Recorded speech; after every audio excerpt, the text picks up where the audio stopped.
Hello and welcome to Recharge Wrestling. We're here to plug you in to the world of professional wrestling. I'm Fisher and it's just me doing a special video here for AEW Rampage and AEW Dynamite review. Those of you that listen to our normal podcast or watch our YouTube videos will have noticed our video went up yesterday. If you haven't watched it yet, go check it out. Our normal weekly podcast where we cover all WWE and AEW, but we recorded at a different time this week and Dynamite hadn't happened. So we literally just did a WWE review podcast and I'm doing a special review here of AEW Rampage and Dynamite for the week. Hopefully we'll be back to normal next week and we'll all be covering AEW shows as normal on our podcast. But yeah, so if you haven't listened to that, go check it out. So I'm going to start by talking about last Friday's Rampage, which seems like a long time ago now. Adam Cole, not Adam Page, versus Tomohiro Ishii kicked off the show. A decent little match here. Orange Cassidy was ringside for Ishii as they're sort of part of the same faction, weirdly. Decent match though, good combination of wrestlers here. Ishii was doing a lot of no selling of Cole's strikes. Eventually, there was some really nice enziguris, particularly from Ishii. Jay Switchblade White ran down and takes out Rocky Romero, who's also ringside. Adam Cole actually hit a low blow behind the referee's back as well, and then hits the boom to win. So he didn't win clean, but Adam Cole got the win, which I thought was the right decision. Good match, nothing special, but yeah, decent enough. And Adam Cole goes into the Owen Hart Memorial Tournament, which this was a qualifier for. We had a segment with Chris Jericho and the Jericho Appreciation Society, who security wouldn't let them through to support Daniel Garcia, who had a match that night, which leads on to a later storyline on Dynamite, which I will talk about in a bit. We had a cool segment where Danhausen finally got Hook's attention. Hook pinned him up against the wall. And I think we're getting a segment this week between the two. Finally heard Hook speak as well, which was very rare. So yeah, that was interesting. We had Lance Archer had a sort of build-up match for his match against Wardlow on Dynamite and just destroyed Serpentico. He even mocked Wardlow, really, by doing a symphony of choke slams. And then we got Eddie Kingston versus Daniel Garcia. This was just a good 10-minute wrestling match that the crowd were really into. Kingston won with almost like a Judas Effect style move as well, which I thought was quite interesting. We got a promo with Keith Lee and Swerve, and then a funny line from Ricky Starks calling them Broadcast, Keenan and Kel, which made me laugh. And then the main event was the women's match, which was nice to see. Jade Cargill versus Marina Shafir. Shafir took out Mark Sterling, which was a cool thing. It was a slow match, but a good technical match. Jade slammed Marina through the table and eventually hits the Jaded to win. She's now 30-0, of course, which was her big sort of moment. She had balloon celebration at the end. This was a much better match than the last Marina Shafir match I think we saw on TV. So this was a good sort of showcase for her. But ultimately, Jade gets the win as she should. And that was Rampage, really. That was a quick summary of that. Dynamite, obviously, a lot longer a show, a lot more to it.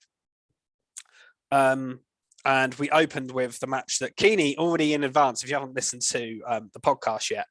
So little spoiler for it. Keeney gave his top mark this week, just the announcement of FTR facing each other in a match. He was so excited. It was FTR super fan as such. And I was really excited for it. CM Punk on commentary for it as well, adding to that. And yeah, they put on a wrestling clinic here. So much good technical wrestling, countering, knowing each other's moves inside out really helps that. Obviously, a friendly match with a handshake, come down together just to one entrance music. Really cool stuff that you don't see that often. And eventually, there was some. Dax got a good. Dax won the match as expected. I think I predicted that on the podcast. With a roll-up finish, so it was a close call, but Dax and Cash both look good here. Cash got a pile driver near fall at one point, so he got sort of some good offense in on his partner, and there was even a bit where they sort of got a bit annoyed with each other, which I thought added to that. There was a little eye poke by Dax, and that kind of led to some aggression for a little bit. They had a little hug after, which was nice. I really like the spot as well where Dax It led to the finish, actually, where Dax was going for the sharpshooter but hesitated. Obviously, with a sort of Owen Hart qualifier and the connotations to Brett. That was a nice touch added to the match. So yeah, really, really good stuff. The crowd was so into it as well, which helps it, of course. After the match, actually, because obviously Punk was on commentary and he was great on commentary in the match, it was announced that CM Punk would face Hangman Adam Page at Double or Nothing, which is still over a month away. So early announcement, but really good to see that. I think it was obvious it was coming. And then Punk just like walked around the ring and cut a little promo, really heartfelt, good stuff. Really enjoyed it. Yeah, just sort of saying he's now sort of ready for Hangman after, you know, all this time away. He wanted to prove that he's still at the top of his game and worthy of going after the title. I thought that was good. Then we saw Blackpool Combat Club in action, which, and you know, anyone who listens or watches this show regularly will know I'm a big fan of in particular, but everyone's a big fan of. Willie Uta comes out, gets a huge reception because he's from Philadelphia, which is where it was, I think, wasn't it? Yeah, because it was a Philly street fight. Yeah, he's from that area anyway, somewhere around there. And they were facing the Factory, so QT Marshall, Aaron Solo, and Nick Comoroto. Decent little match here. Comoroto did a lot of the work for the Factory, the big guy, and they were sort of slowly taking him down. Decent match. And yeah, when Brian got in the ring, it really went up a notch. I really noticed the difference. Regal on commentary again added to that. And then I like the finish. Yuta pinning Comoroto, I think it was, but Brian and Mox had the other two in submissions to stop it sort of being broken up. Yeah, really, really cool teamwork. And I just love this faction. I think they're great. And I want to see them go even bigger and start going after some bigger people, because obviously they're winning a lot of matches at the moment, but I want to see where they're heading for feud-wise. The little promo between Tony Storm, Britt Baker, Jamie Hayter, and then Ruby Soho come into that as well. I don't know if we're going to get some sort of tag team match there, but I can see already where this is going. They keep showing Storm with Baker, so I think we're eventually getting to Tony Storm versus Britt Baker. I reckon that'll be the final of the tournament, the Owen Hart tournament. I think that makes complete sense for that, and that'll be something to look forward to, I'm sure. So yeah. Then we had Wardlow versus Lance Archer. MJF and Sean Spears were brilliant here. They were up in the rafters with popcorn. I think it was champagne, just like casually watching it. Made a couple of jokes. Were very confident. And obviously, again, it backfired. Decent match between the two big men. And eventually, Wardlow hit his symphony of powerbombs, 4 in total, to pin Lance Archer, which again is the right move, I guess, here as they move Wardlow onto MJF. It very much reminds me of when they did the Jericho thing and he had to keep overcoming the opponents to get the match. It's similar, but like it's unwritten. And later on in the show, they hinted to the next thing. So MJF was being interviewed backstage, and he said that he has a plan. And he said his next opponent is going to be taller, smarter, a couple of other things. And then he said, you can't teach that, which is obviously the old Enzo and Cass thing. So interesting. It looks like we're getting Big Cass up here, who obviously is from Impact Wrestling currently. I don't think Enzo will be with him. I'd love to see Enzo, but I don't think so. But yeah, that'll be an interesting opponent, bringing in Big Cass for a one-off match. I like the idea of that. So that's quite interesting and a bit fresh. Yeah, that was good. And then we got the Jericho Appreciation Society come out. They address obviously not being allowed into the building last week, which I mentioned.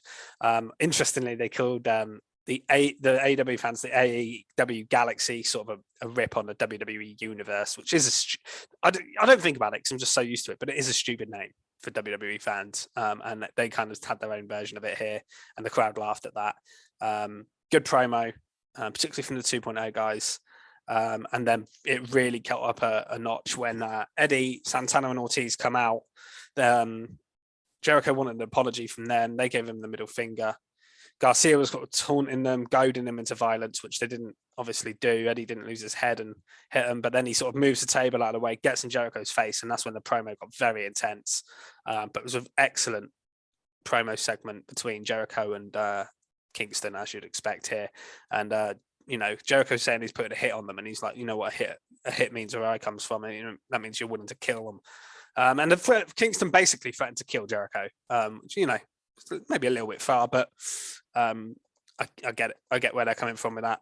And then that later on led to a segment backstage where you saw Santana and Ortiz have been beaten up. Obviously, it's a 5-on-3 fight. We've seen this every week, them getting outnumbered, and then a fireball into the face. So Jericho showing how far he's willing to go, I guess, on Kingston was a cool touch. Fireballs are a bit corny, but it works enough. I think it was a decent story throughout the show.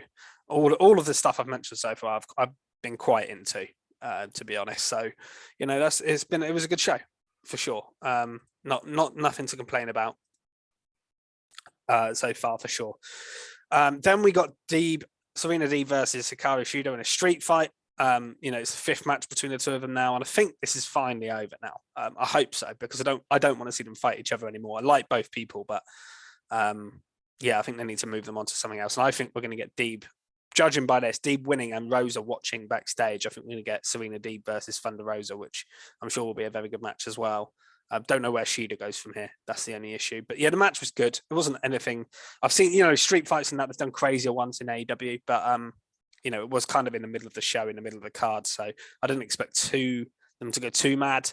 Some cool stuff, Deeb using the chair a lot in this match. There was kendo sticks, there's powder to the eye at one point.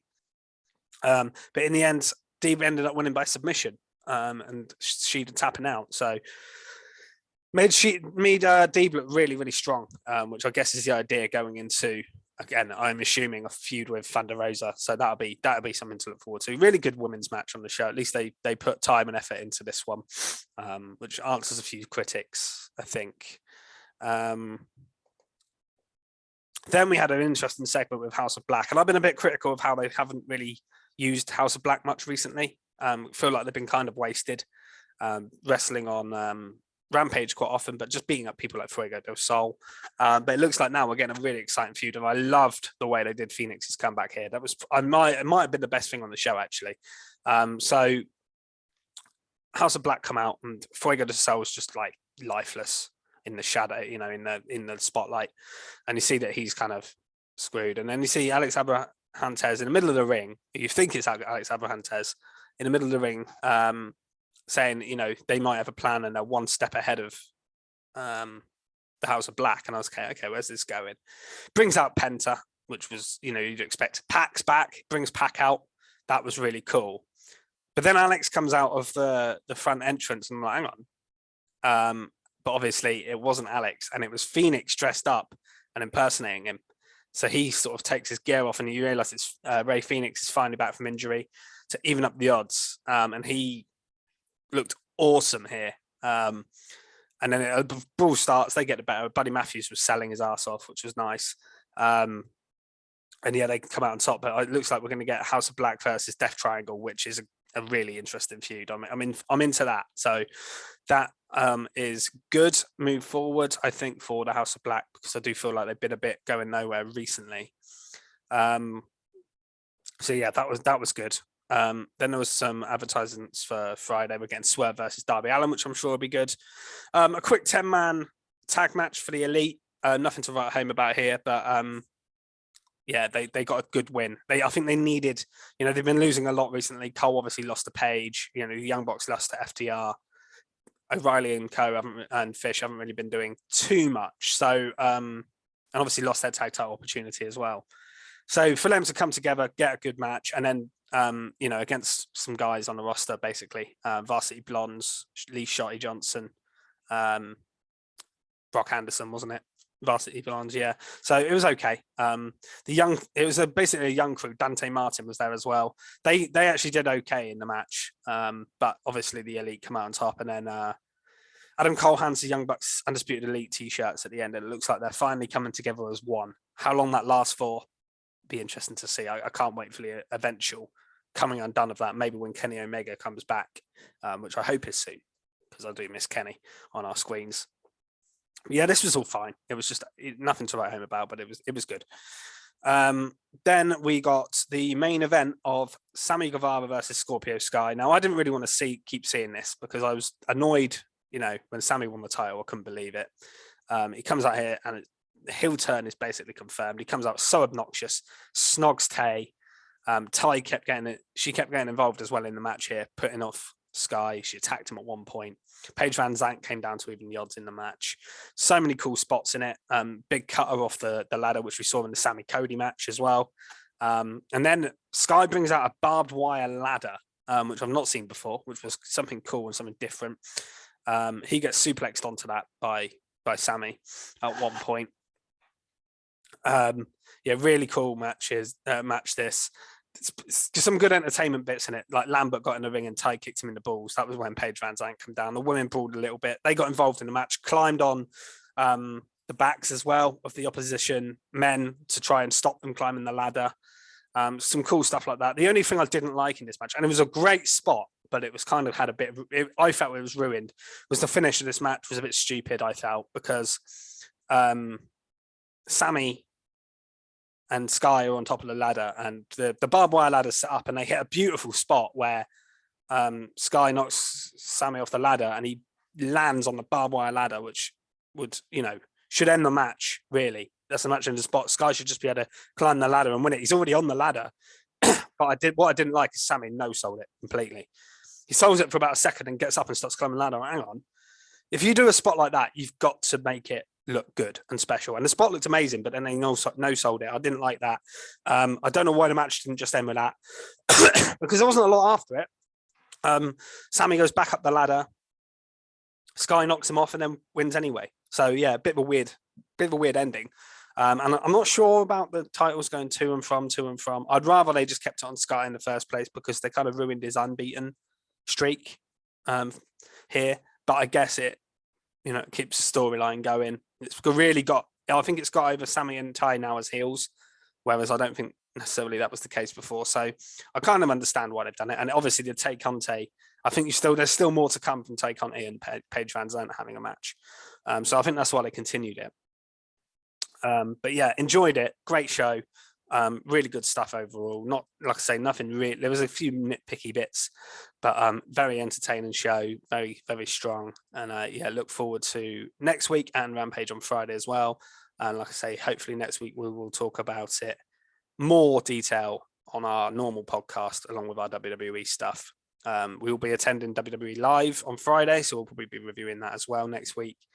So we're looking forward to that. If anyone is going to that that's watching this, let us know. We'll be in Recharge Wrestling t-shirts probably. So yeah, come and say hello if you want. If anyone is watching this that is going to that show. If not, then yeah, still follow us on Twitter at Recharge Wrestle. Obviously, you found our YouTube channel if you're watching this video. So yeah, like and subscribe. That's important. Follow as well Robot Republic, our parent company as such, at Robot Republic _ on Twitter, and they have a YouTube channel as well, which our videos do go up on. So yeah, follow all that stuff, and I'll speak to you next week. Goodbye.